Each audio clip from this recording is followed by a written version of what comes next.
আসসালামু আলাইকুম। চলে আসলাম তোমাদের সাথে নতুন একটা রেসিপি নিয়ে। আজকে আমি এই মিষ্টি কুমারের সিল্কের ভর্তা দেখাবো। এই ভর্তাটা অনেক দারুণ হয়। সাধারণত আমরা অনেকেই সিল্কাটা ফেলে দিই, কিন্তু আমি মিষ্টি কুমারটা খিচুড়ি রান্না করবো, মিষ্টি কুমারটা দিয়ে সিল্কাটা দিয়ে আমি ভর্তা তৈরি করবো, সেটাই তোমাদের সাথে শেয়ার করব। চলো আমি কীভাবে ভর্তাটা বানাই সেটা তোমাদের সাথে শেয়ার করব। এই যে আমি রেডি করে নিলাম। এখানে আমার চিংড়ি মাছের শুটকি, নিয়েছি। শুকনো মরিচ, মিষ্টি কুমারের ছিলকা, পেঁয়াজ, রসুন।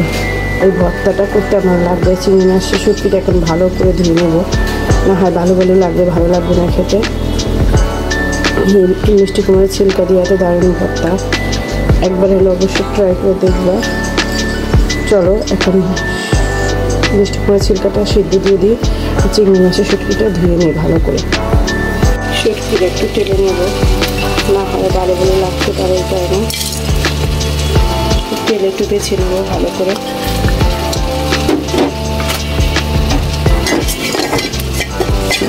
টেলে নেব চিংড়ি মাছের শুটকিটা।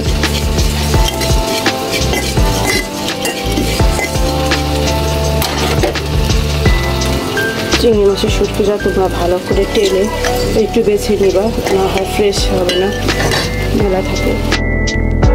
এখন পানির ভিতরে এগুলো সব সিদ্ধ করে নেব।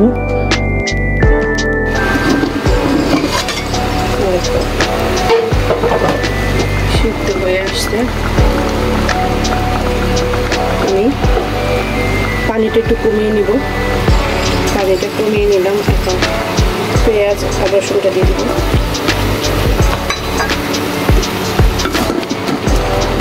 পেঁয়াজ রসুন দিয়ে দিলাম।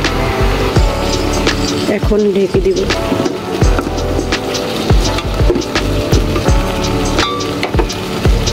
সিদ্ধ হয়ে গেছে। এখন আমি এটা একটু হালকা তেলে ভেজে নেব। তেল দিয়ে দিচ্ছি, চিংড়ি মাছটা দিয়ে দেবো।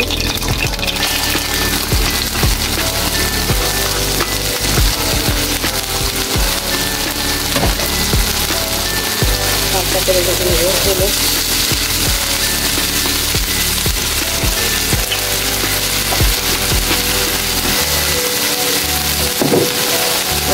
দিয়ে দেবো।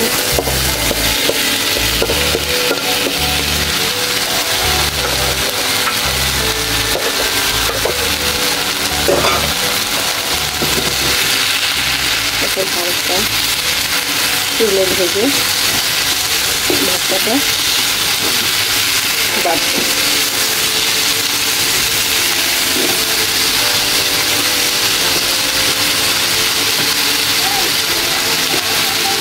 ভাজা ভাজা করে নেবে, তাহলে খেতে স্বাদ হবে ভর্তাটা।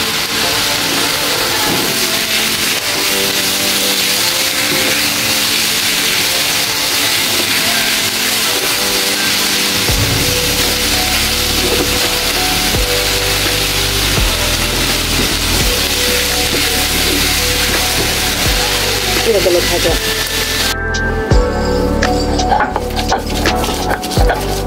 যে এখন আমি পাটার ভর্তাটা বেটে নিব। না চাইলে ব্লেন্ডারও করতে পারো, আমি ব্লেন্ডারে করবো না, এই কারণে পাটায় বেটে নিলাম।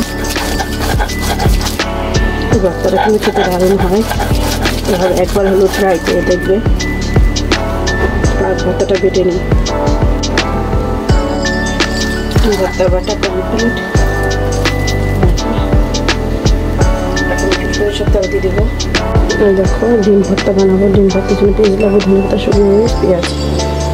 চলো ডিম ভর্তাটা বানিয়ে নিই। এখন পেঁয়াজটা হালকা ভেজে নিয়েছি। আমি পেঁয়াজ ভাজা ছাড়া ভর্তা করি না, কাঁচা পেঁয়াজের ভর্তা খাই না, এই কারণে।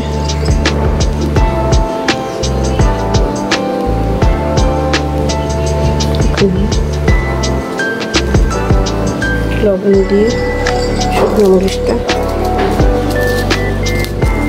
ডলে নেব।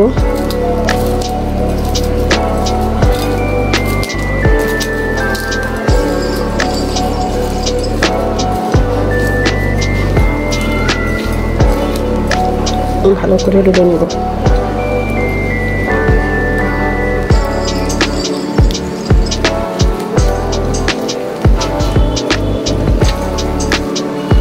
এইভাবে ডিমের ভর্তাটা করে নেবে।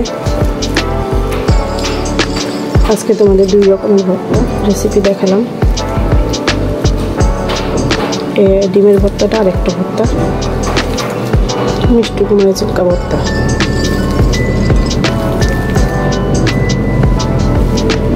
লবণটা বুঝে দেবে, না হলে খেতে ভালো লাগবে না। এখন পরিমাণ মতো সরিষার তেল দিয়ে দেবো।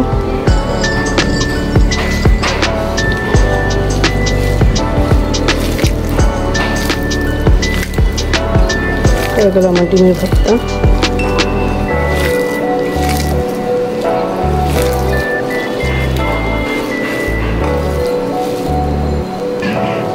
এই দেখো আমার 2 রকমের ভর্তা রেডি, ডিমের ভর্তা আর মিষ্টি কুমড়া ছিলকা ভর্তা চিংড়ি মাছ দিয়ে।